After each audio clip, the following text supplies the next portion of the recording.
Dans cette vidéo, nous nous proposons d'étudier une suite de fonctions. Alors la suite de fonctions en question, c'est une suite qui est définie sur l'intervalle 0,1 et qui est définie pour tout n entier par fn de x égale n plus 1 fois n plus 2 fois x puissance n fois 1 moins x. Alors, on commence par étudier la convergence simple de cette suite de fonctions.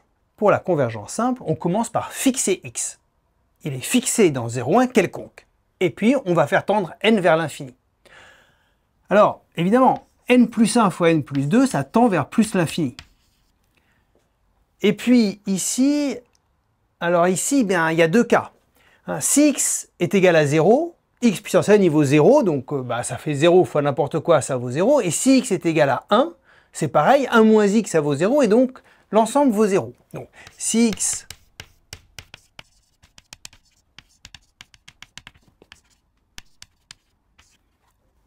égale 0 ou x égale 1, fn de x vaut 0, et donc évidemment ça tend vers 0. Tout à fait. Maintenant, si x appartient à 0,1 ouvert en 0 et en 1, x puissance n, ça tend vers 0. 1 moins x, c'est une constante, et donc, ici, on a une forme indéterminée, n plus 1 fois n plus 2 qui tend vers plus l'infini, et x puissance n qui tend vers 0. Il faut lever cette indétermination. Ah, ça, ce sont des croissances comparées.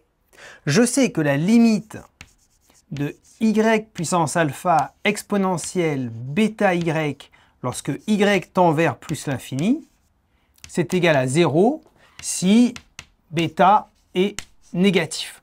L'exponentielle l'emporte sur une puissance de y. Or ici, eh bien, n puissance alpha x puissance n, c'est pareil que n puissance alpha exponentielle n log de x. Or justement, comme x appartient à 0,1, log de x, eh bien, il est négatif. Car x appartient à 0,1 ouvert en 0, ouvert en 1, et donc log de x, il est négatif. Et donc on est exactement dans ce cadre-là, le bêta, c'est le log de x, le n, c'est le même qui est ici, et donc cette chose-là, elle tend vers 0 lorsque n tend vers l'infini. Et donc finalement, quel que soit x, élément de 0,1, eh bien fn de x tend vers 0 lorsque n tend vers l'infini.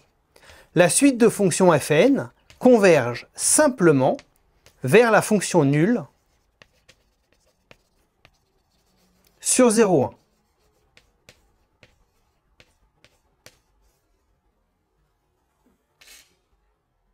Très bien. Alors, peux-tu calculer maintenant la limite, lorsque n tend vers l'infini, de l'intégrale de 0 à 1 de fn de t dt? On vient de voir que fn convergeait simplement vers la fonction nulle, et l'intégrale de 0 à 1 de la fonction nulle, ça vaut 0. Tout à fait.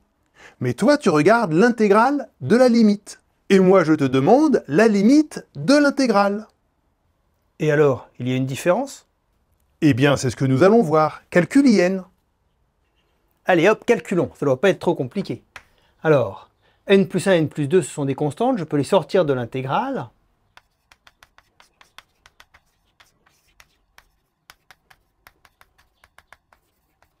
Et puis calculer une primitive de x puissance n, une primitive de x puissance n plus 1, c'est pas trop compliqué non plus.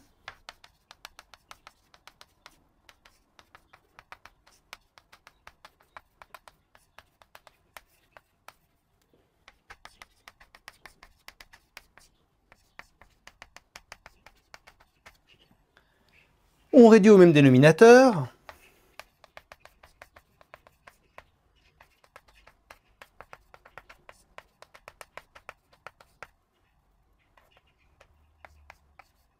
Ah bah c'est égal à 1, quelle malice! La suite de fonctions fn converge vers 0, et l'intégrale de 0 à 1 de fn est toujours égale à 1. Comment est-ce possible? Pour bien comprendre le phénomène, tu vas fixer le n et tu vas étudier la fonction fn. C'est-à-dire la fonction qui a x associe fn de x lorsque n est fixe. Pour n fixé, la fonction fn, c'est un polynôme. Évidemment, pour l'étudier, je peux la dériver.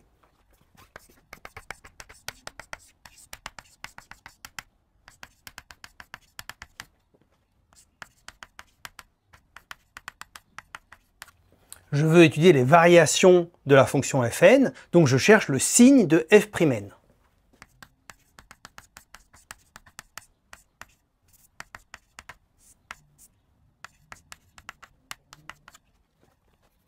En factorisant par n plus 1 fois x puissance n moins 1, j'obtiens cette expression-là, dont je peux étudier le signe facilement. Donc f'n, il vaut 0 en 0 dès que n est plus grand strictement que 1.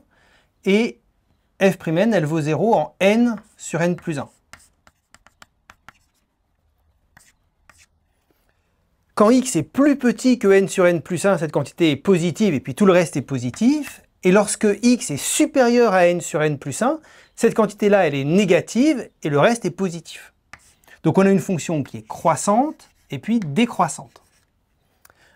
Alors, la fonction fn, elle est donc croissante et puis décroissante. Alors en 0, elle vaut 0, en 1, elle vaut 0, et puis en n sur n plus 1, elle obtient un maximum qui vaut fn de n sur n plus 1.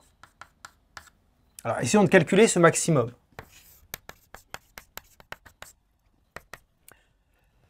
Alors, ici je remplace x par n sur n plus 1, 1 moins n sur n plus 1, ça fait n moins n, ça fait 1 sur n plus 1, donc ça va simplifier avec le n plus 1 qui est là, ça va nous donner n plus 2 fois n sur n plus 1 à la puissance n. Bon, ça c'est aussi n plus 1 sur n à la puissance moins n, donc ça donne n plus 2, 1 plus 1 sur n à la puissance moins n. Alors ça, on a déjà étudié ça, ça tend vers e moins 1, et ça tend vers plus l'infini. Donc le maximum de la fonction fn tend vers l'infini lorsque n tend vers l'infini. On a une fonction qui tend vers 0, mais dont le maximum tend vers l'infini. Ouf. Et oui, la convergence simple, ça n'explique pas tout. Que se passe-t-il? N sur n plus 1, il se rapproche de 1 lorsque n devient grand. Et la fonction fn, eh bien, elle est petite, elle croît très vite, elle a un maximum en n sur n plus 1, et elle redécroît pour valoir 0 au point 1. Et en n sur n plus 1, la fonction, eh bien, elle est équivalente à, donc là c'est fn de n sur n plus 1, c'est équivalent à e moins 1 fois n. Donc évidemment, la bosse ici, elle est de plus en plus grande lorsque n augmente. Et en même temps, elle est de plus en plus proche de 1. Et en même temps, elle est de plus en plus étroite. Et l'aire que l'on a ici, comme la fonction est positive, l'aire que l'on a ici, c'est exactement l'intégrale de fn, eh bien, cette aire-là, elle est toujours égale à 1, quel que soit n.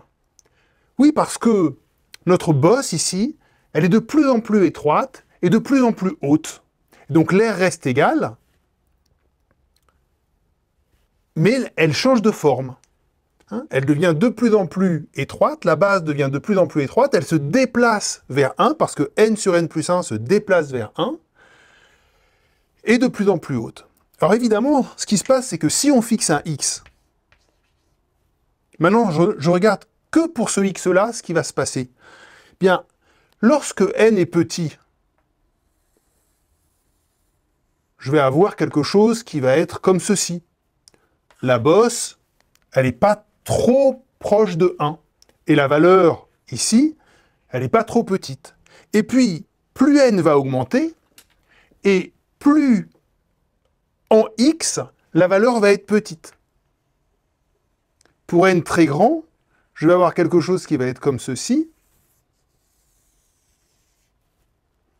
Et fn de x va être très très petite, aussi petite que l'on veut, puisque l'on a montré que fn de x, quand x est fixé, elle tend vers 0. Et donc vous voyez que suivant que l'on fait tendre n ou x, que l'on fixe n ou x, on obtient des choses très différentes. Cette suite de fonctions, elle tend simplement vers 0, mais en même temps, le max de la fonction, eh bien, il est de plus en plus grand quand n augmente. Quant à l'intégrale sur 0,1, elle est constante, égale à 1.